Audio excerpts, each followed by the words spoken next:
kuasa sanggup pulihkan keadaanku.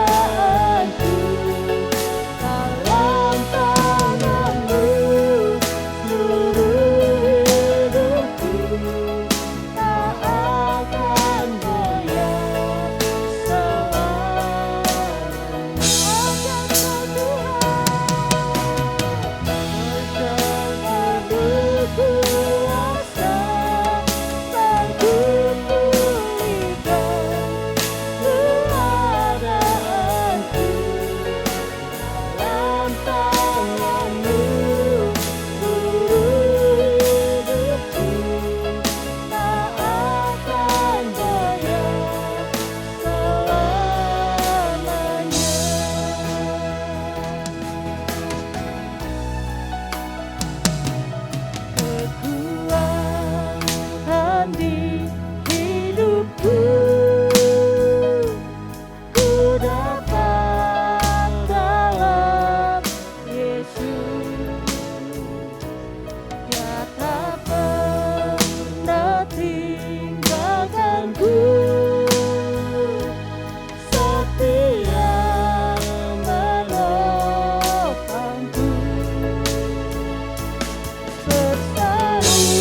Terpujilah Tuhan, Allah yang selalu hadir dan berkarya setiap detik dalam kehidupan kami. Terima kasih Tuhan buat segala kebaikan-Mu yang Kau nyatakan dalam kehidupan kami. Biarlah hanya nama Tuhan saja yang kami muliakan pada pagi hari ini. Terpujilah nama Tuhan. Di dalam nama Tuhan Yesus kami berdoa dan mengucap syukur. Haleluya. Amin. Boleh berikan tepuk tangan bagi Tuhan kita. Haleluya.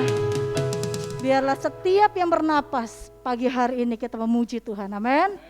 Dengan segenap hati, dengan sungguh-sungguh kita naikkan pujian bagi Tuhan kita. Haleluya.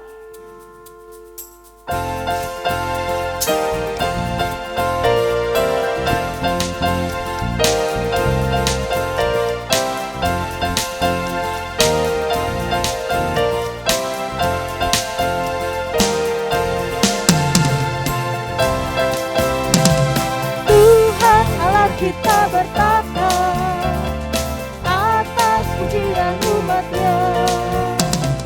Tuhan Allah kita bertahta atas pujian umat-Nya.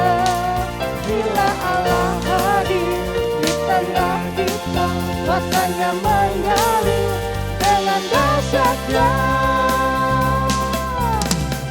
Tuhan Allah kita bertahta atas pujian umat-Nya. Tuhan Allah kita bertahta atas pujian umat-Nya. Bila Allah hadir di tengah kita, kuasanya mengalir dengan dahsyatnya. Ada kuasa dalam pujian, bernyanyilah segenap hati dan jiwa. Ada kuasa dalam pujian, yang sanggup membungkam ada kuasa. Ada kuasa dalam pujian, bernyanyilah segenap hati dan jiwa. Ada kuasa dalam pujian, yang sanggup membungkam kekuatan lawan. Amin. Tuhan Allah kita bertahta atas pujian umat-Nya.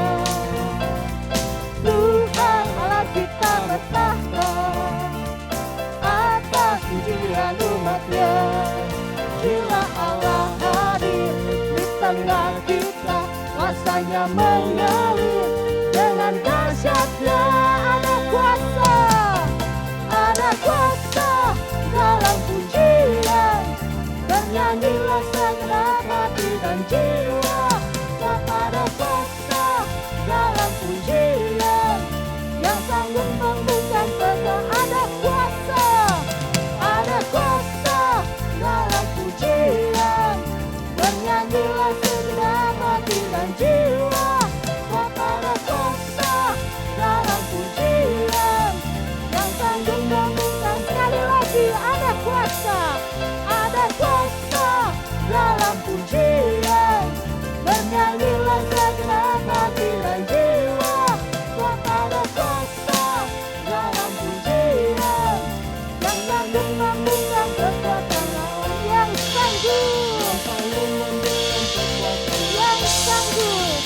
Yang sanggup membungkam kekuatan lawan. Bersyukurlah kepada Tuhan, sebab Dia baik, bahwasanya untuk selamanya. Kasih setianya, bersyukurlah kepada Tuhan, sebab Dia baik, bahwasanya untuk selamanya. Kasih setianya.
bersyukurlah. Haleluya. Tuhan kita baik, amin. Dulu, sekarang, bahkan sampai selama-lamanya Dia tetap baik. Haleluya. Kita akan mendengarkan firman Tuhan. Mari kita mau persiapkan hati kita lebih lagi buat firman-Nya pagi hari ini. Kita percaya bahwa kasih Tuhanlah yang sanggup mengubahkan hidup kita. Haleluya.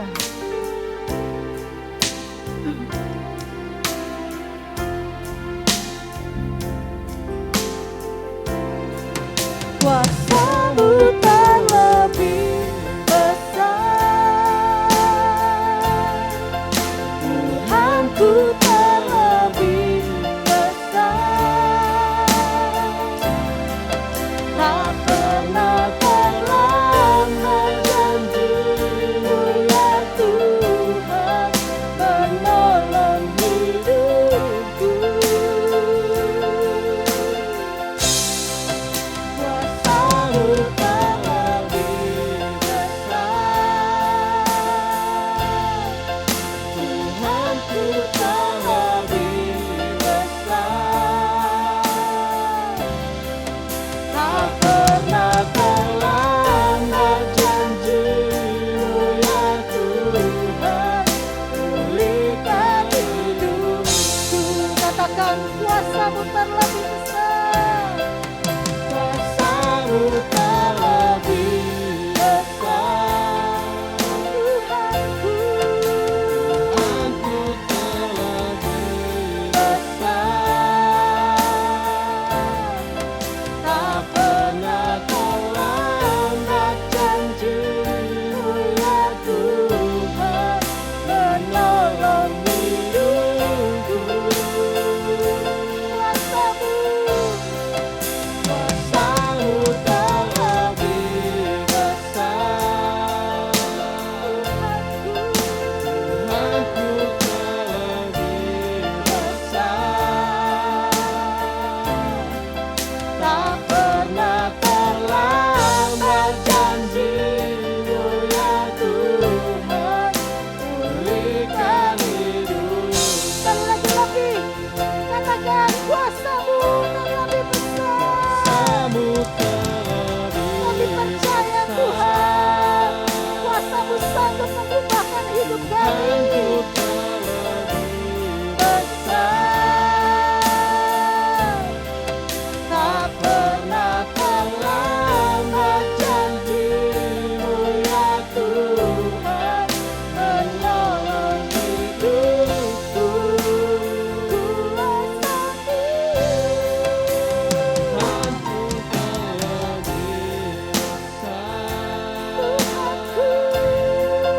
Tuhanku terlebih besar, tak pernah terlambat janji-Mu ya Tuhan, pulihkan hidupku. Kuasa-Mu terlebih besar, Tuhanku terlebih besar, tak pernah terlambat janji-Mu ya Tuhan, menolong hidupku.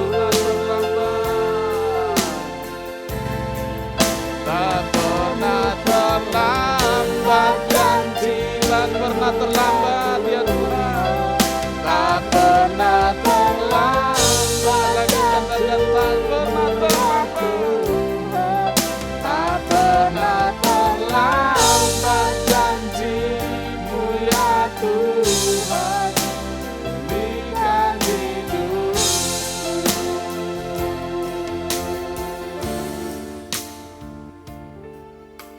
Satu hal yang sangat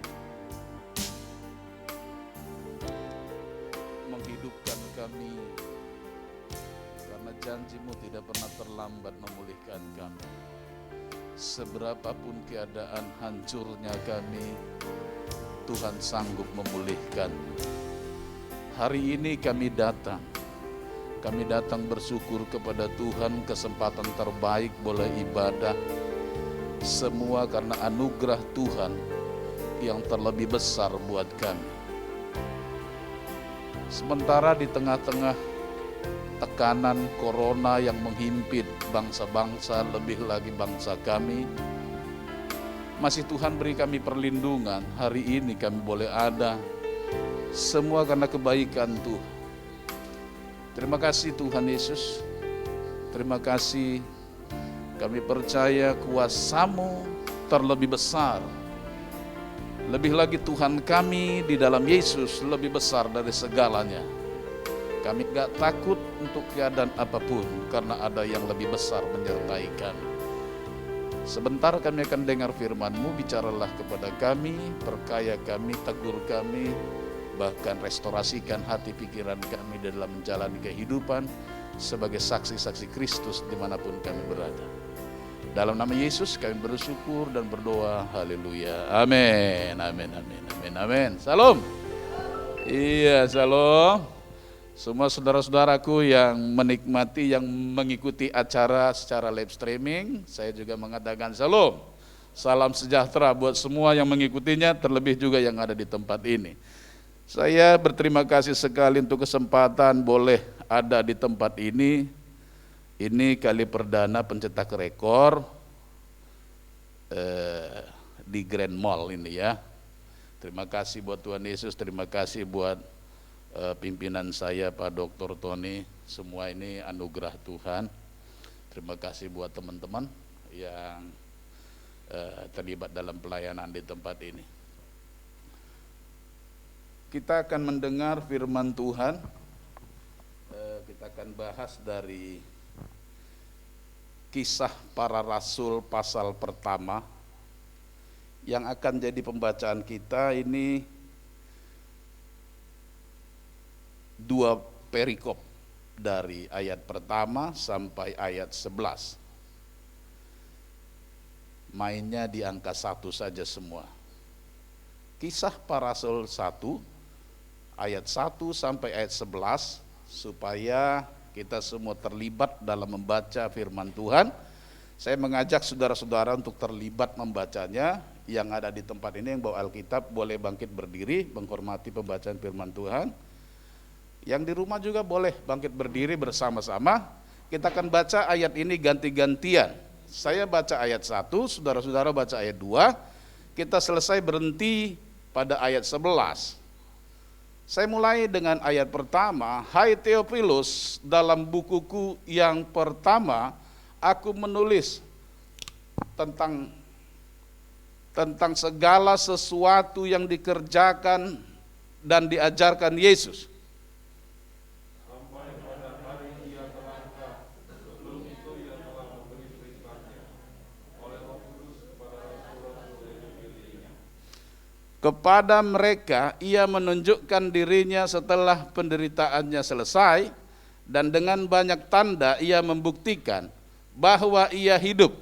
Sebab selama 40 hari ia berulang-ulang menampakkan diri dan berbicara kepada mereka tentang kerajaan Allah. Pada suatu hari ketika ia makan bersama-sama dengan mereka, ia melarang mereka meninggalkan Yerusalem dan menyuruh mereka tinggal di situ, menantikan janji Bapa yang demikian katanya, telah kamu dengar daripadaku. Sebab Yohanes membaptis dengan air, tetapi tidak lama lagi kamu akan dibaptis dengan Roh Kudus. Maka bertanyalah yang berkumpul di situ, Tuhan, maukah Engkau pada masa ini bagi Israel? Jawabnya, engkau tidak perlu mengetahui masa dan waktu yang ditetapkan Bapa sendiri menurut kuasanya. Tapi kamu akan menerima kuasa kalau Roh Kudus turun ke atas kamu, dan kamu akan menjadi saksiku di Yerusalem dan di seluruh Yudea dan Samaria sampai ke ujung bumi. Sesudah ia mengatakan demikian, terangkatlah ia disaksikan oleh mereka, dan awan menutupinya dari pandangan mereka. Ketika mereka sedang menatap ke langit, pada waktu itu tiba-tiba berdirilah 2 orang yang berpakaian putih dan berkata kepada mereka, "Hai orang-orang Galilea, mengapakah kamu berdiri melihat ke langit? Yesus ini yang terangkat ke sorga meninggalkan kamu akan datang kembali dengan cara yang sama seperti kamu melihat dia naik ke sorga." Silakan duduk, saya baca ulang dari ayat 1 bilang begini, "Hai Theophilus, dalam bukuku yang pertama aku menulis tentang segala sesuatu yang dikerjakan dan diajarkan Yesus." Yang dikerjakan dan diajarkan Yesus. Kalimat ini ditujukan kepada Theophilus. Ini menjadi landasan renungan buat kita sekalian yang berbahagia setiap mereka mendengarkan, merenungkan, menyimpan dalam hati, memelihara dan melakukan firman Tuhan hari lepas hari. Amin. Ya, catatan kisah para rasul ini secara historis ini diakui bahwa penulisnya Lukas. Makanya kalimat di awal dibilang begini, "Dalam bukuku yang pertama aku menulis segala sesuatu yang dikerjakan dan diajarkan Yesus." Bukuku yang pertama maksudnya kitab Injil Lukas. Ini yang dimaksud. Nah, ini keyakinan dari para teolog di zaman itu yang tentunya saya mempelajarinya gitu, saya baca juga gitu ya, belajar dari Pak Doktor cara-cara mengutipnya. Jadi tulisan ini ditujukan kepada Theophilus. Di dalam pembacaan kita di sini ada Theophilus yang kita nggak tahu sebenarnya Theophilus ini bentuk oknum atau apa gitu. Dari penelitian yang saya kutip, saya lihat begini. Ada yang bilang dia seorang Yahudi yang tinggal di Alexandria. Ada juga yang bilang dia seorang Romawi yang mendampingi Paulus. Tapi ada juga yang bilang begini, dia seorang yang terhormat ahli hukum, makanya dia dikasih nama kalau bahasa aslinya Kratiste atau yang disebut yang mulia. Apapun dan kepada siapapun, yang jelas makna Theophilus adalah yang mengasihi Allah. Apakah surat itu, kitab ini ditujukan kepada perseorangan secara individu atau kepada secara komunitas? Theophilus, orang-orang yang mengasihi Allah. Tapi yang jelas dari muatan tulisan ini kita dapat melihat sesuai dengan tema yang diberikan kepada saya, gaya hidup bersaksi. Jadi muatan tulis ini kita dapat membahas gaya hidup bersaksi orang-orang yang mengasihi Allah.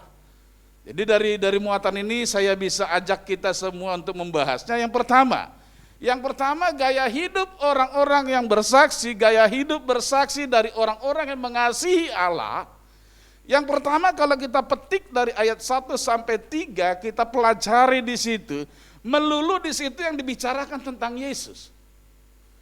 Berarti orang yang bersaksi, gaya hidupnya, muatannya, bicaranya, perkataannya selalu bermuara tentang Yesus. Makanya sebagai seorang saksi yang paling baik adalah dia hanya membicarakan tentang Yesus saja, enggak membicarakan tentang dirinya. Orang yang benar-benar bersaksi di dalam memuliakan nama Tuhan, kualitas kesaksiannya, kualitas bicaranya hanya bicara tentang Yesus.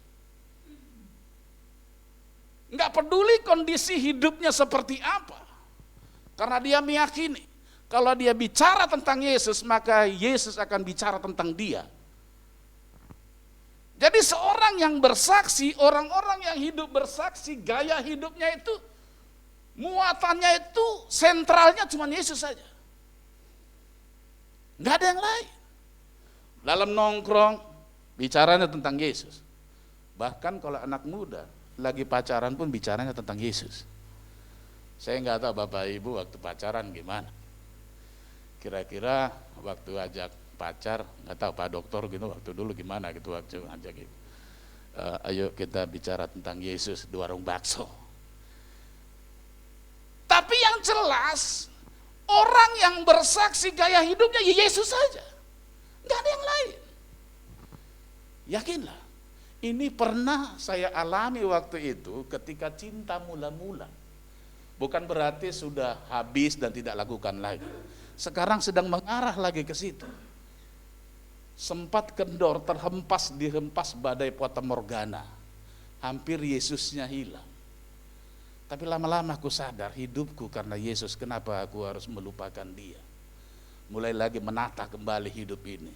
Salah satu alasan yang paling mendorong saya mulai menata lagi kembali supaya tetap Yesus saja, karena gini, setiap jam saya baca di Facebook ada teman-teman saya dipanggil Tuhan. Yang karena corona lah, yang karena, saya pikir gini, ini alamat percepatan Tuhan. Jangan-jangan habis dia saya. Nah kalau saya, ya harus siap. Tadi kami diskusi dengan Pak Dokter sedikit, agak terhibur. Begitu dibilang gini, kamu sudah vaksin? Sudah. Kalau sudah vaksin kena corona, tidak mati. Wah ini, ada ada hiburan sedikit. Saya kena corona di tahun 2020.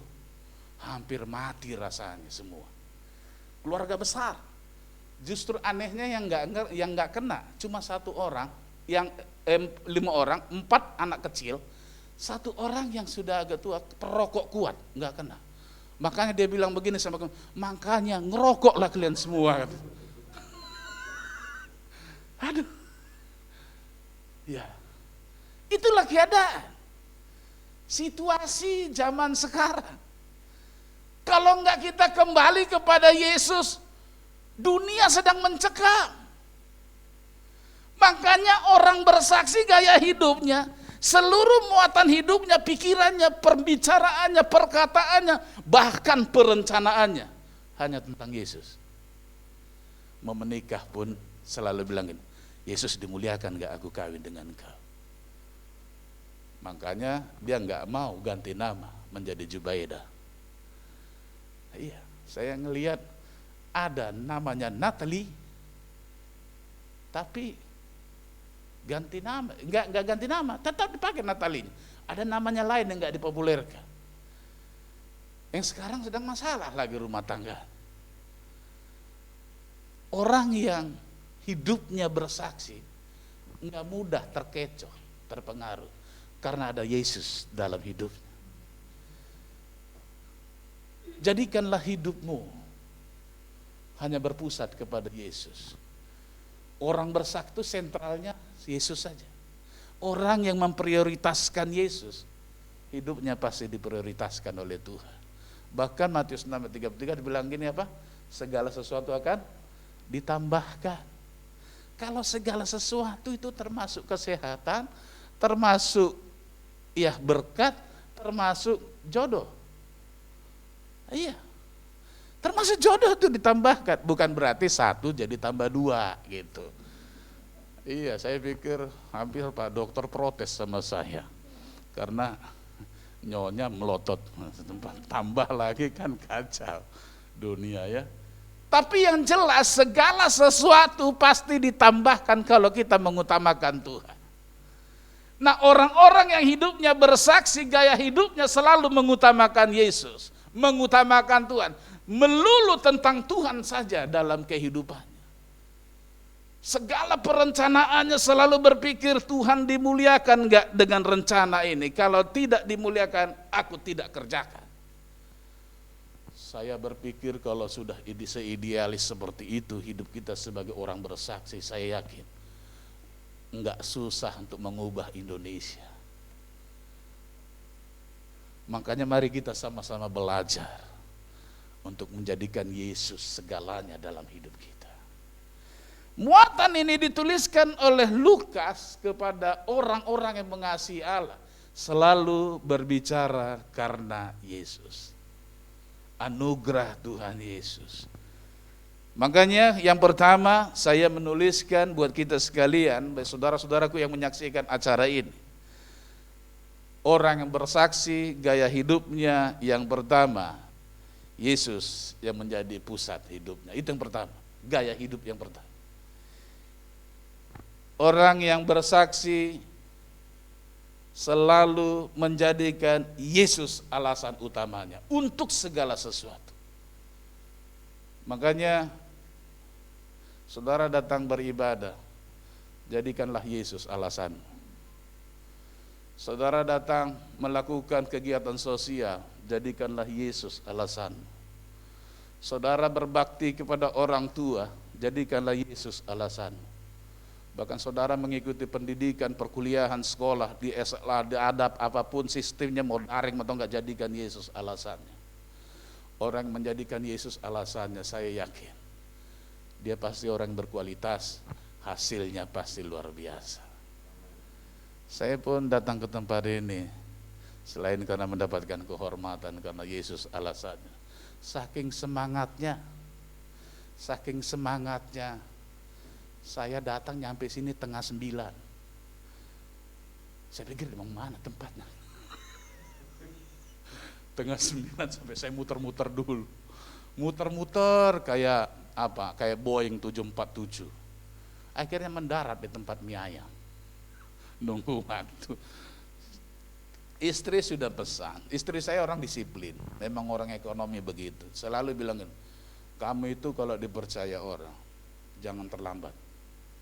Lebih bagus kamu duluan datang daripada kamu ditunggu. Kau bukan siapa-siapa. Sampai digituin saya. Kamu bukan siapa-siapa sampai ditunggu orang. Harus kamu yang duluan nyampe. Wah, sering saya diceramain begitu. Memang saya kurang disiplin dalam hal itu. Makanya dari pagi saya langsung digedor. Bangun. Oh iya, sorry. Mandi langsung cus. Kasih ya namanya perut begini, kasih bubur nasi putih tok kan. Enggak ada yang lain. Ingat loh, udah tua, enggak usah banyak-banyak. Yang gitu. Aduh. Dia enggak tahu bahwa di luaran sana banyak yang jualan juga gitu. Ya enggak apa-apa di rumah sedikit. Tapi saya ngaku juga, sorry mah, aku mampir di bakmi kecepatan. Ya, lo emang dasarnya mau cari bakmi, bilang aja. Ya, begitulah kehidupan rumah tangga saya. Jadi saudara-saudaraku yang kekasih, kita sebagai orang-orang yang dipercaya Tuhan untuk menjadi kesaksiannya di tengah-tengah dunia yang sedang dalam kegelapan, apalagi saat-saat kondisi sekarang. Semua hampir rata manusia putus asa. Dibutuhkan terang, dibutuhkan garam, dibutuhkan pengaruh kita sebagai Kristen, sebagai saksi yang hidup. Mari perkenalkan Yesus melewat perkataan. Enggak harus katakan nama Yesus kalau belum waktunya. Tapi perbuatan Yesus yang kita lakukan setiap hari. Saya percaya. Enggak susah untuk bawa orang kepada Kristus. Di tengah-tengah perumahan kami pun demikian. Susahnya minta ampun buka ibadah. Tapi mujizat Tuhan nyatakan ketika kami berdoa keliling, saya puasa terus, baru kita mulai. Satu orang jemaat, istri saya duluan. Kita ibadah tetap jalan dengan setia. Sampai hari ini. Yang tadinya tidak mungkin jadi mungkin. Sampai orang bilang gini, tidak ada orang yang pernah bisa. Di BPD Banten itu selalu bilang gini, bagaimana cara Bapak? Saya bilang enggak ada cara saya. Yang saya tahu adalah cara Tuhan, bukan cara saya. Kalau cara saya mau gigi ganti gigi, cara saya mau ngantar, karena saya orang pasaran, saya bilang gitu. Tapi bukan cara saya datang kepada Tuhan. Makanya hari ini mari kita belajar, jadikan Yesus semua alasan kita. Untuk apapun. Orang yang bersaksi gaya hidupnya menjadikan Yesuslah alasannya untuk segalanya. Makanya surat ini Lukas bilang begini, perhatikan kalimat ini. Dalam bukuku pertama aku menulis tentang segala sesuatu yang dikerjakan dan diajarkan Yesus. Selalu Yesus, sampai di ayat 3 selalu tentang Yesus. Dia enggak pernah bilang gini, karena aku seorang dokter. Karena aku S3, aku punya pemikiran akademis yang luar biasa. Emang diakui kan Lukas ini orang pemikiran akademis yang luar biasa. Dia enggak bilang begitu. Selalu yang diajarkan oleh Yesus. Hebat. Kalau gereja selalu bilang gini, apa yang diajarkan Yesus? bukan diajarkan oleh doktrin, bukan diajarkan oleh dogma, bukan diajarkan oleh peraturan gereja, tapi apa yang diajarkan oleh Yesus. Yesus jadi sentral berita. Saya percaya orang yang menjadikan Yesus menjadi sentral beritanya, maka beritanya menjadi berita yang berkualitas. Memang ada yang gak senang, tapi percayalah, yang tidak senang itu tidak begitu besar daripada yang senang. Makanya mulailah selalu muatan hidup kita Yesus saja. Yang kedua,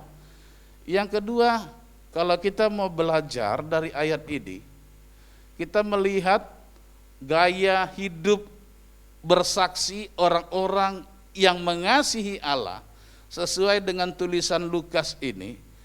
Kalau kita pelajari ayat 6 sampai ayat 8 bagian A, saya membaca di sini, saya baca ulang semuanya, dibilang gini, maka bertanyalah mereka yang berkumpul di situ, maksudnya orang-orang yang bersama Yesus, murid-muridnya pada saat itu, bilang gini, Tuhan, maukah engkau pada masa ini memulihkan kerajaan bagi Israel?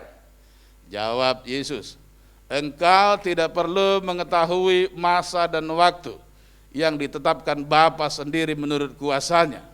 Perhatikan ayat 8 bagian A, dibilang gini, tetapi kamu akan menerima kuasa kalau Roh Kudus turun ke atas kamu.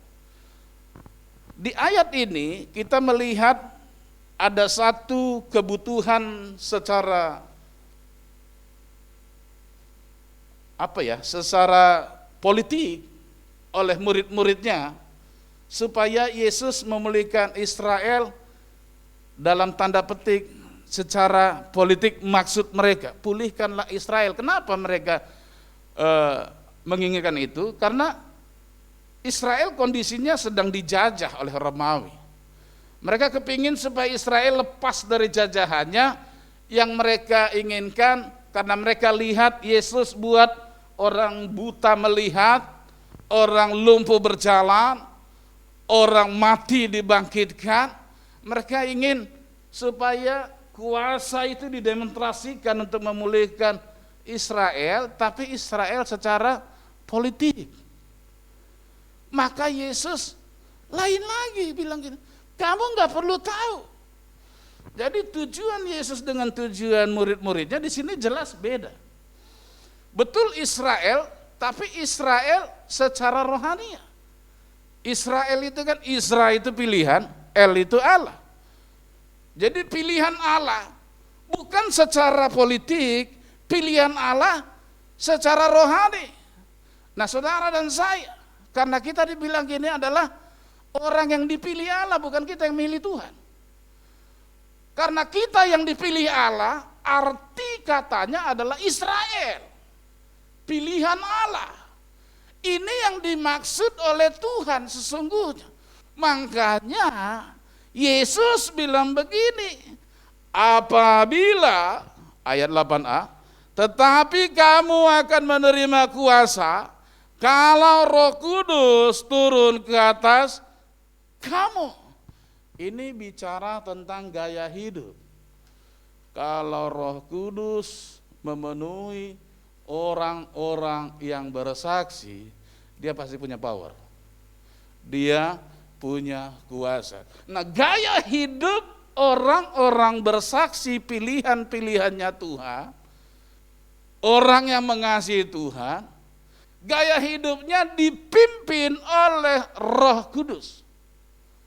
Bukan dipimpin oleh ego sendiri, bukan dipilih oleh perasaannya sendiri, bukan dipimpin oleh hanya sekadar program perencanaan strategis. Itu perlu, betul, tapi itu bukan kunci, itu hanya sarana.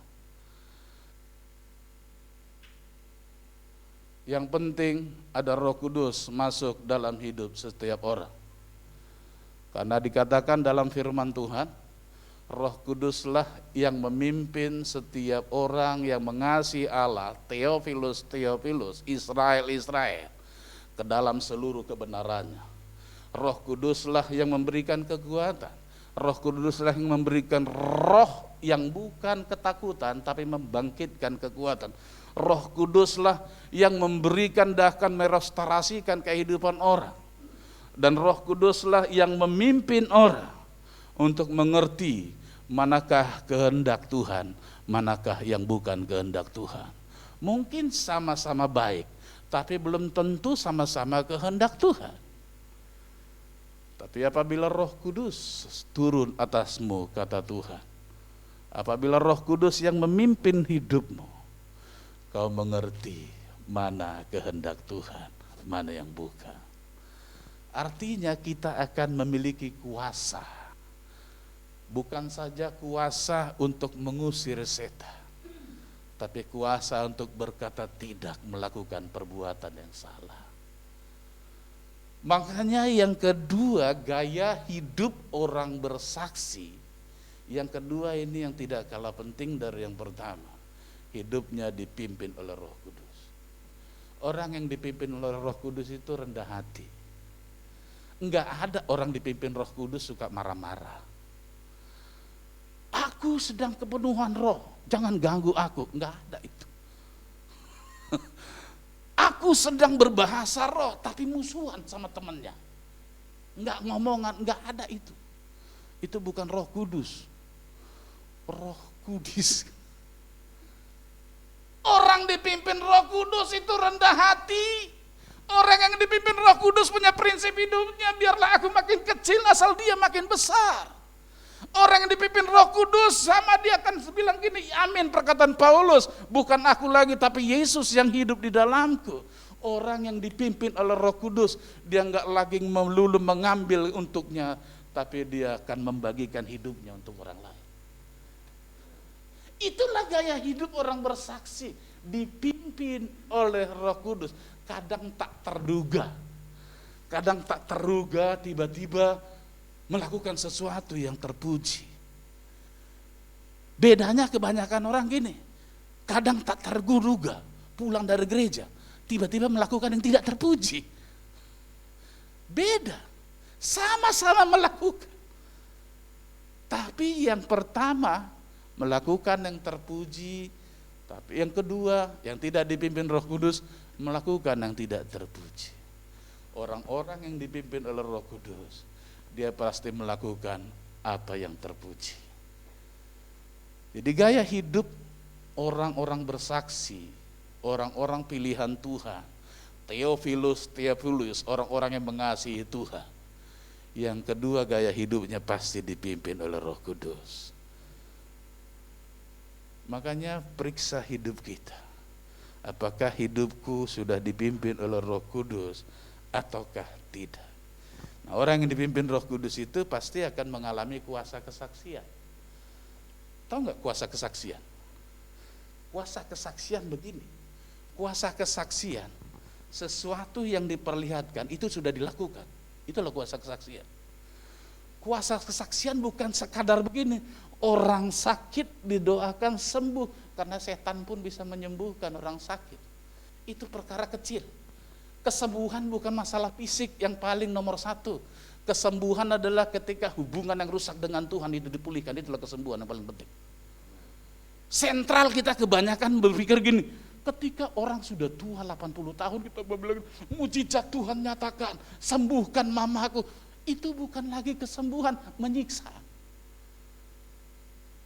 Saya punya opung bukan opung dari bapak sama mama saya, opung lah dari marga kami.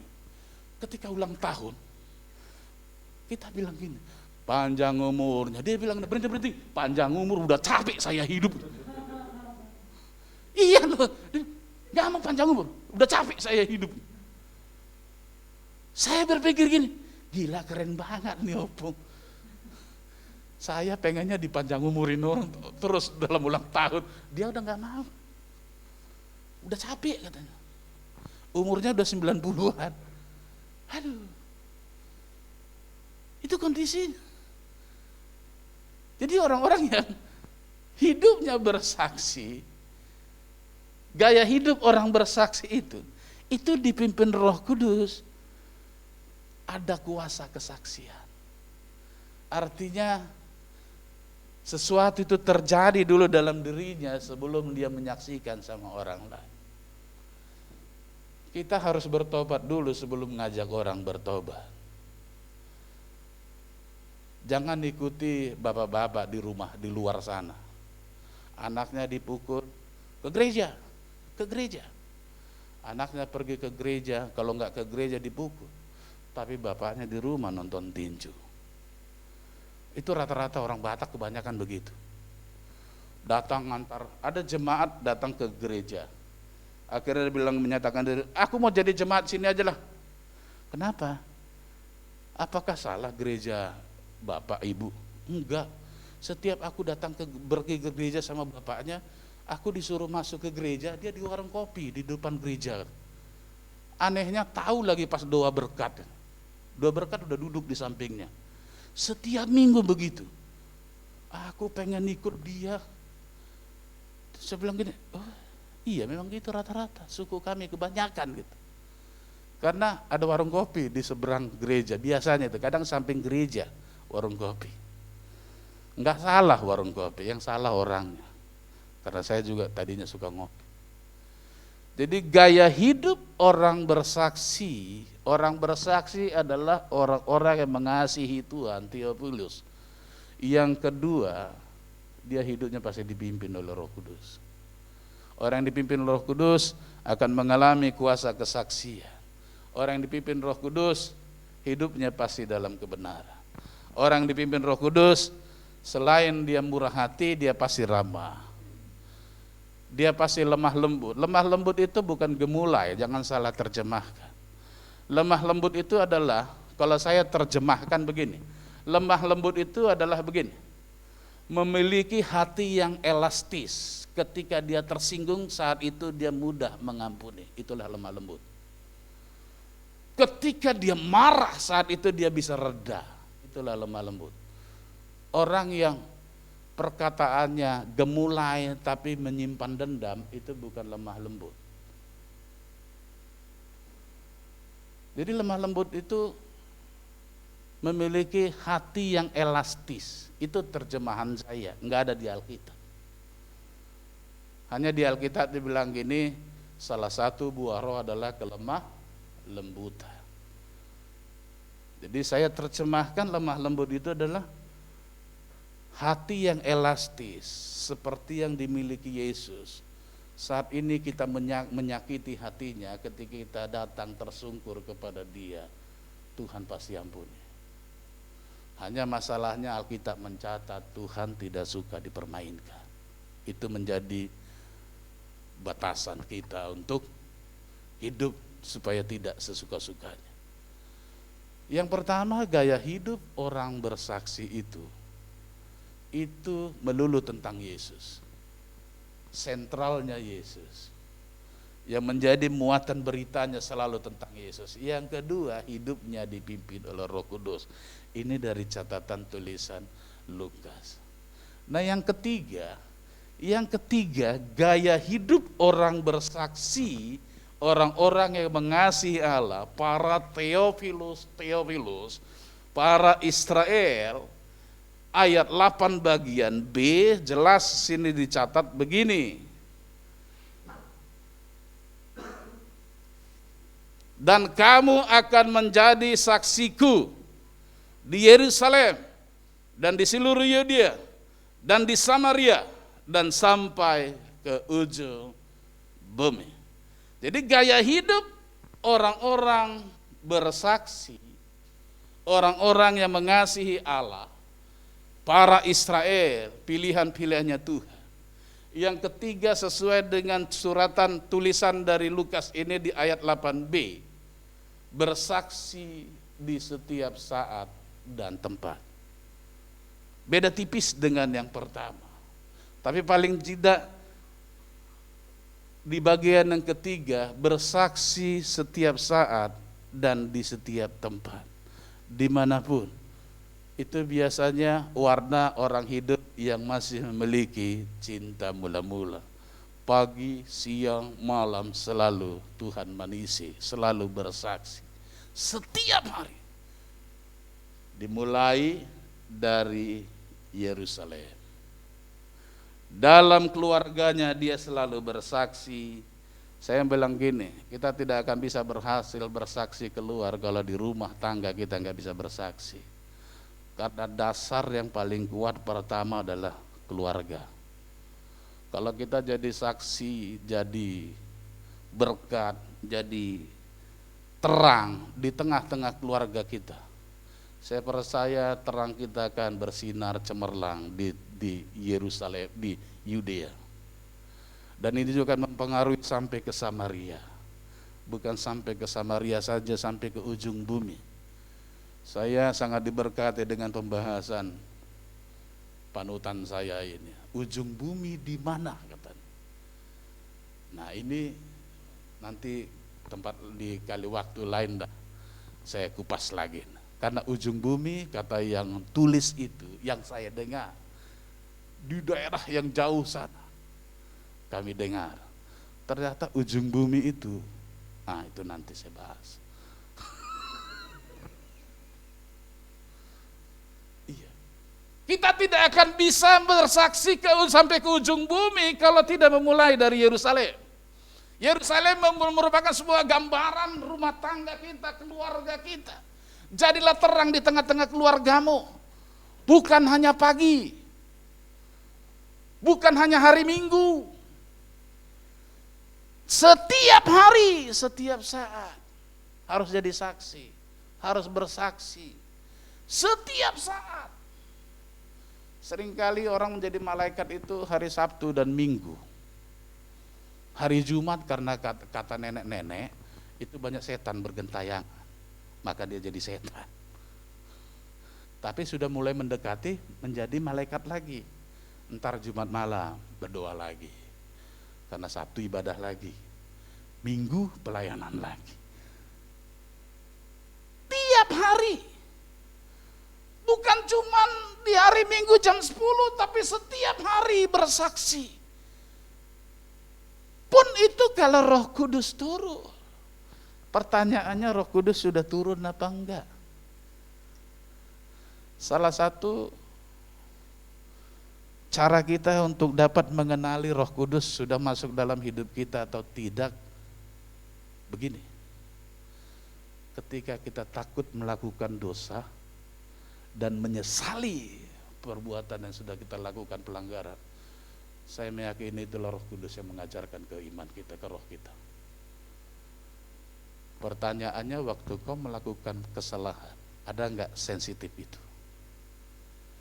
Orang yang sudah dipenuhi oleh roh, bukan hanya dari bahasa glosolali. Bahasa glosolali sudah kayak trademark dan sudah banyak orang yang seperti diajarkan.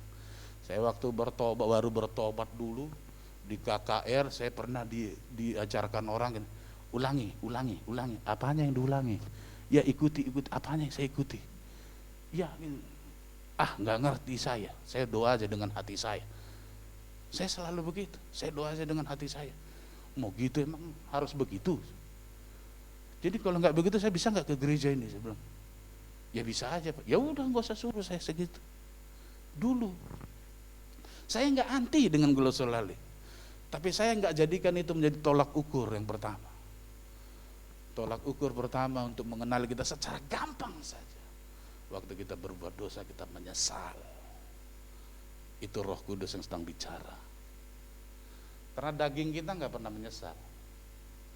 Jujur saja, daging kita justru menikmati. Hanya Roh Kudus yang mampu mengingatkan kita. Dan jangan padamkan roh itu. Teruslah bersaksi di tengah keluargamu, supaya kesaksianmu di Samaria berkualitas, supaya kesaksianmu di Yudea, di lingkungan kerjamu berkualitas, supaya kesaksianmu sampai ke ujung bumi berkualitas. Dasarnya itu di rumah. Kalau kau jadi terang di rumah, maka terangmu akan menyinari bumi, dunia yang sedang gelap. Kau berusaha menjadi terang di tengah dunia, tapi di rumah kau menjadi gelap. Itu hanya kepalsuan. Yang suatu saat terangmu akan digelapkan oleh Tuhan. Alkitab tidak salah mencatat, dimulai dari Yerusalem.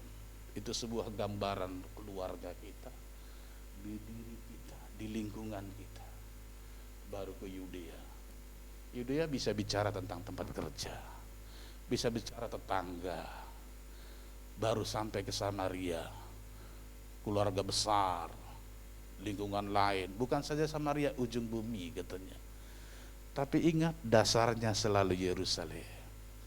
Bersaksi terus setiap hari. Jadi gaya hidup orang-orang yang bersaksi sebagai pilihannya Tuhan, sebagai orang-orang yang mengasihi Allah, Theophilus. Dia bersaksi setiap saat dan tempat. Asal ada kesempatan selalu bersaksi. Bersaksi itu enggak harus cuma cara bicara bawa Alkitab, enggak. Gaya hidup sehari-hari, lipat tangan, singkan baju lah bahasanya untuk membantu orang, mungkin tenaga. Ada ngelihat orang kesusahan, dorong mungkin becaknya atau apa saja yang bisa kita lakukan tanpa mengganggu aktivitas kita. Bahkan kalau bisa kita korban tanpa terganggu aktivitas kita pun kalau bisa enggak masalah. Justru untuk itulah kita dituntut. Bukan aku lagi tapi Kristus, kata Paulus. Pertanyaannya, mau enggak? Itu aja. Bukan bisa enggak? Bukan enggak bisa, bisa. Tapi pertanyaannya, mau enggak? Saya ngelihat ada di satu gereja di tempat lain loh, tempat lain. Semua memiliki tanggung jawab, betul, yes. Sekali waktu salah satu tim musik yang mengatur musik ini, karena ruangan itu dipakai berbagai tempat, berbagai gereja, itu setiap hari habis ibadah mereka angkat lagi alat musiknya gitu. Suatu tim musik kewalahan. Ada saja ketua pemudanya anteng-anteng minimal bantu ngangkat keyboard atau apa gitu. Sementara gereja lain sudah memasuk. Satu ruangan itu dipakai kalau nggak salah 6 gereja ibadah. Satu ruangan di Cengkareng sana. Saya ngelihat, saya mau masuk masalahnya, mau khotbah di situ. Di gereja yang berikut, kewalahan loh pemusiknya, pemudanya apa pengurus pokoknya gitu, sebagai pelayan, diam aja gitu. Mbok ya bantu gitu. Emang rugi kalau bantu tenaga. Seringkali hal-hal yang sepele ini kita nggak perhatikan dengan seksama. Kita nggak bakalan bisa lakukan yang besar kalau yang sepele itu kita remehkan. Mulai dari yang sepele. Saya yakin kalau kita yang sepele kita bisa kerjakan dengan setia. Saya yakin Tuhan berikan kepercayaan yang lebih besar. Itu firman Tuhan kok. Makanya belajarlah. Saya setiap hari Jumat 1-2 orang ajak makan. Di mana gitu, di pangkalan, di pangkalan Om Mikrolet, duduk ngobrol karena dunia saya dulu di situ, duduk ngobrol. Udah makan belum? Kalau bilang belum, yuk makan yuk. Kalau bilang, udah makan belum? Belum, sama, enggak gitu. Udah makan belum? Belum, yuk makan, gue juga belum makan, yuk makan. Ngobrol. Enggak perlu bicara tentang istilahnya terima Yesus, enggak perlu gitu. Tanamkan dulu simpati. Tanamkan. Sampai sekarang saya dikenal pastor. Bagi mereka namanya pastor. Pastor datang. Siapa nih yang diajak makan? Karena kalau ngajak makan 5 orang belum cukup keuangannya. 1-2 orang paling gitu. Kecil. Tapi saya percaya satu-satu orang mampu kan lebih. Bukan 1-2, bisa aja mungkin 100 orang. Mudah bagi Tuhan. Yang tidak mudah adalah kesetiaan. Tuhan melihat adalah kesetiaan. Kalau kita setia di situ, maka Tuhan akan berikan lipat kali ganda. Hanya orang-orang yang dipenuhi oleh Roh yang mampu lakukan itu. Nah, gaya hidupnya dia akan bersaksi setiap saat dan tempat. Dimulai dari Yerusalem, dari keluarga. Maka hari ini saya tekankan buat kita, saudara-saudaraku yang ada di rumah yang menyaksikan acara ini, mulailah hari ini bersaksi. Mungkin api rohmu mungkin mulai padam, tapi Alkitab bilang gini, sumbu yang pudar tidak akan dipadamkan, buluh yang tergulai tidak akan asal kita mau datang kepada Tuhan. Pertanyaannya, mau nggak kembali dinyalakan oleh Tuhan?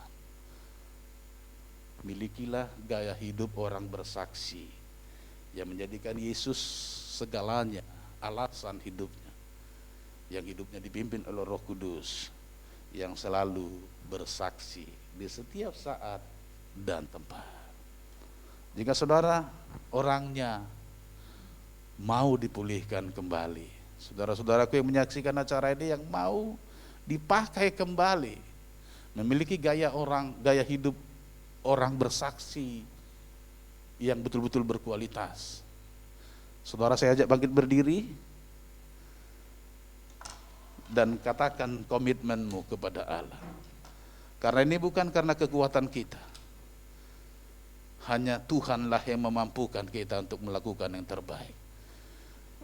Gaya hidup orang yang bersaksi, alasan hidupnya selalu Yesus, muatannya selalu Yesus, sentral kehidupannya selalu Yesus. Gaya hidup orang bersaksi, hidupnya dipimpin oleh Roh Kudus, bukan dipimpin oleh yang lain, tapi Roh Kudus yang memenuhi hidupnya. Gaya hidup orang bersaksi sebagai Theophilus, pilihan-pilihannya Tuhan, orang-orang yang mengasihi Allah. Dia tidak akan pernah berhenti bersaksi. Dia akan selalu bersaksi setiap saat dan di setiap tempat. Enggak di satu tempat saja, tapi di segala tempat hidupnya selalu menjadi kesaksian. Haleluya, haleluya.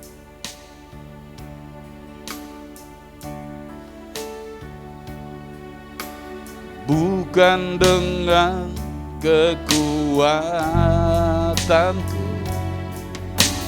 ku dapat jalani hidupku, tanpa Tuhan yang di sampingku ku tak mampu sendiri. Engkaulah kuatku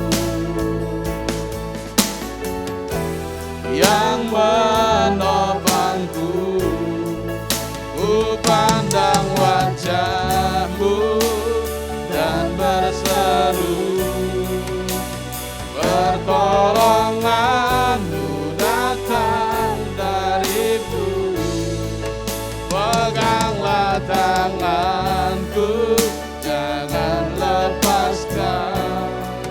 Kaulah harapan dalam hidup. Ku pandang wajah-Mu, ku pandang wajah-Mu dan berseru,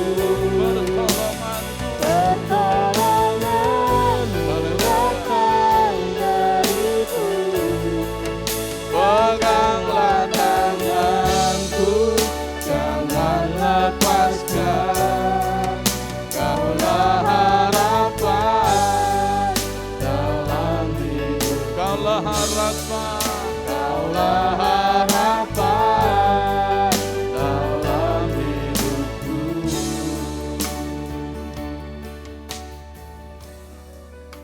Tuhan, di sini kami kembali berdiri di hadapan-Mu di gereja-Mu sebagai orang-orang yang memohon pertolongan kepada-Mu Tuhan.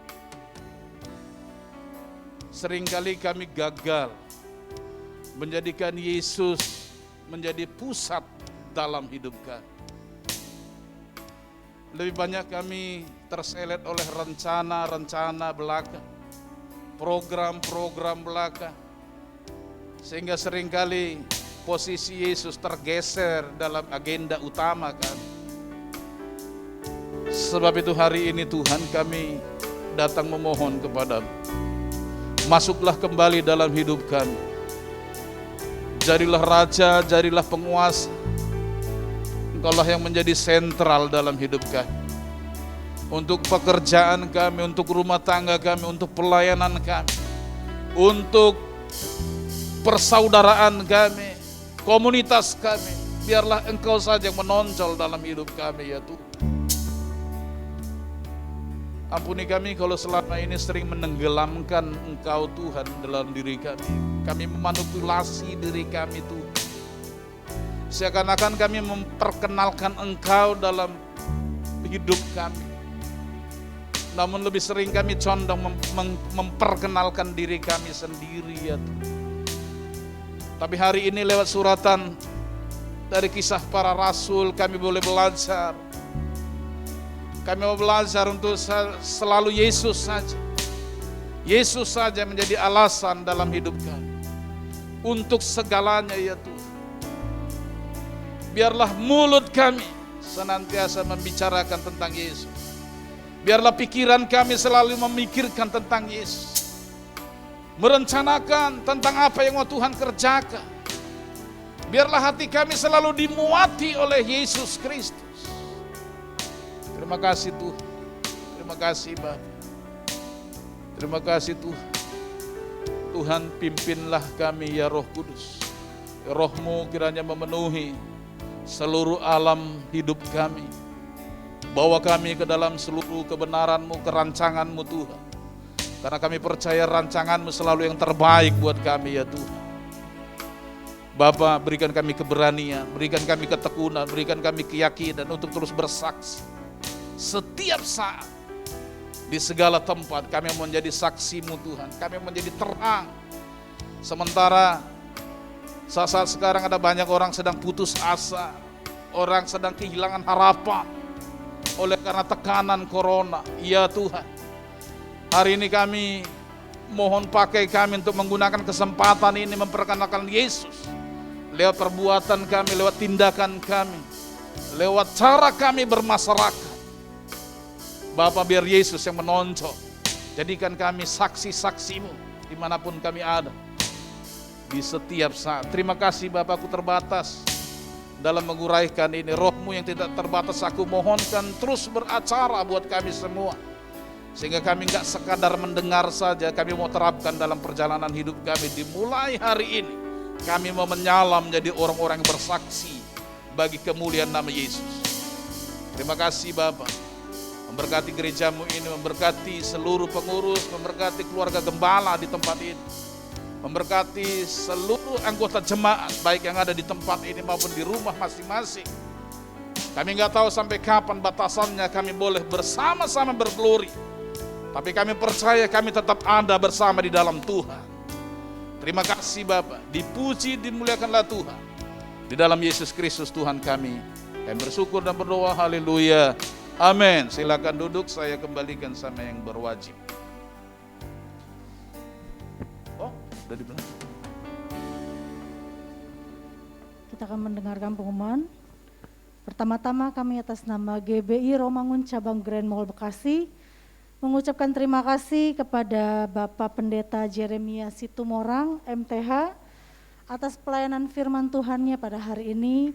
Kiranya Tuhan yang terus memakai, mengurapi Bapak di dalam pekerjaan, pelayanan, dan dalam keluarga. Sekali lagi terima kasih Pak. Hari Selasa 29 Juni ada doa online jam 7:30 malam. Bagi setiap kita yang melayani pada hari Minggu, diwajibkan untuk ikut doa setiap hari Selasa jam 7:30 malam. Lalu kita juga ada doa dan puasa pada hari Selasa jam 10 malam. Dan buka puasa hari Rabu jam 12 siang. Lalu pengumuman yang ketiga, hari Rabu tanggal 30 Juni kita ada ibadah komsel online. Jam 8 malam, bagi Bapak Ibu mungkin yang belum terlibat di dalam komsel, mari boleh bergabung di dalam komsel yang sudah ada, bisa menghubungi setiap PKS masing-masing. Lalu persembahan dan kolekte dapat ditransfer melalui rekening BCA gereja. Lalu pengumuman yang terakhir, hari Minggu tanggal 4 Juli kita akan tetap mengadakan ibadah secara online via Google Meet jam 10 pagi. Demikian pengumuman pada hari ini.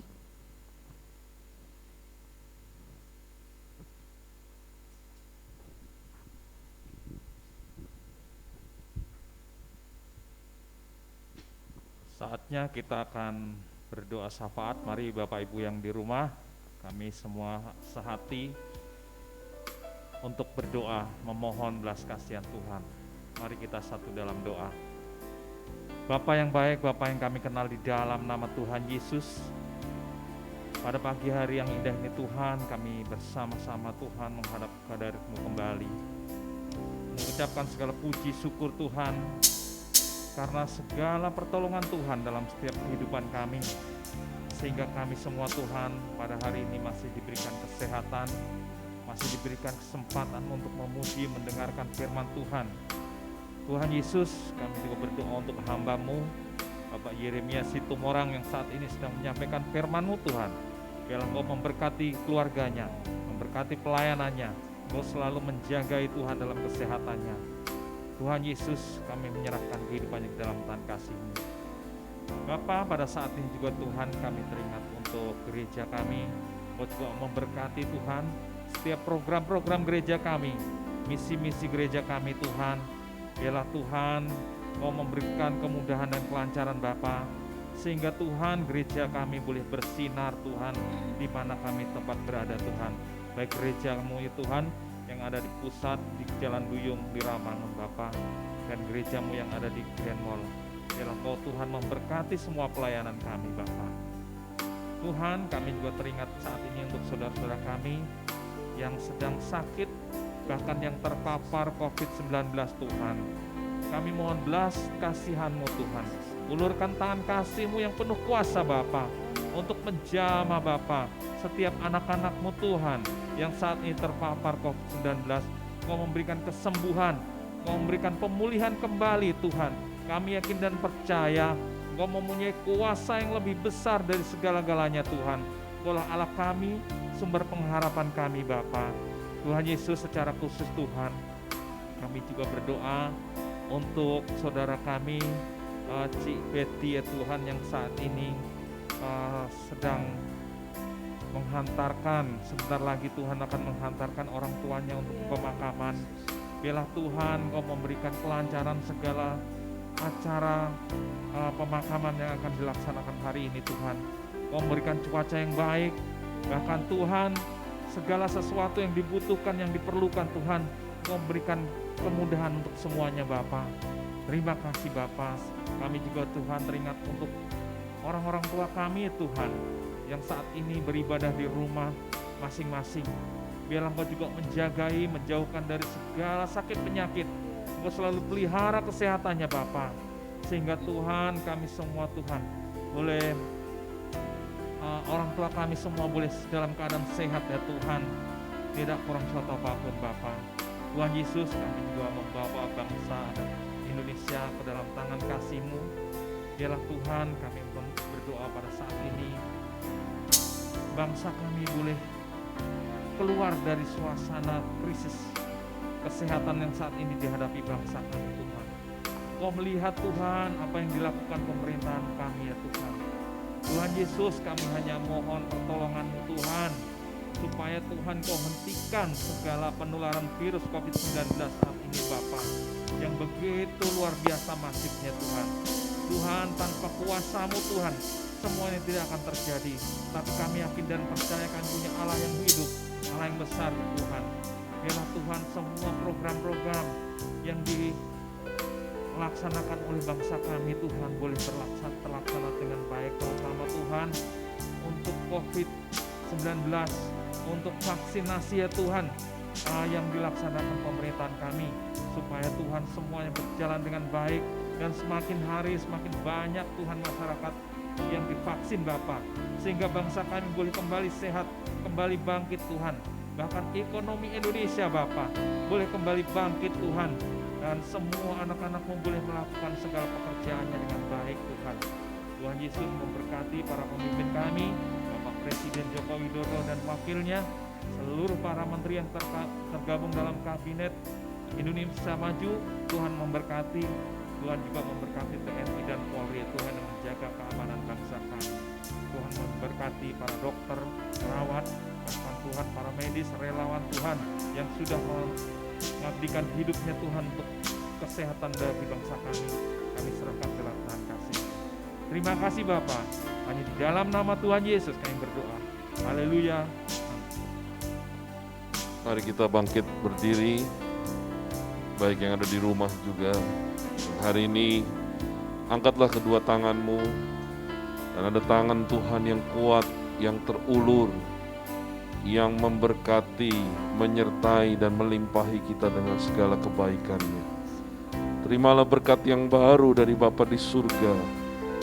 Terimalah kasih yang sempurna dari Tuhan kita Yesus Kristus, serta penyertaan hari demi hari oleh Allah Roh Kudus, diturunkan, dilimpahi, dan menjadikan kita menjadi berkat bagi setiap orang yang kita temui. Kami terima dengan ucapan syukur. Terima kasih Yesus. Terima kasih Yesus,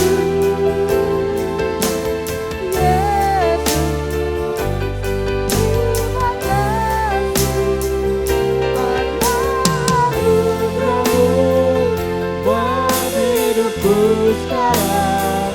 Bukan memuji-Mu selamanya, bukan memuji-Mu, bukan memuji-Mu selamanya, bukan memuji-Mu, bukan memuji-Mu selamanya. Amin. Sampai jumpa minggu depan. Tuhan Yesus memberkati kita semua.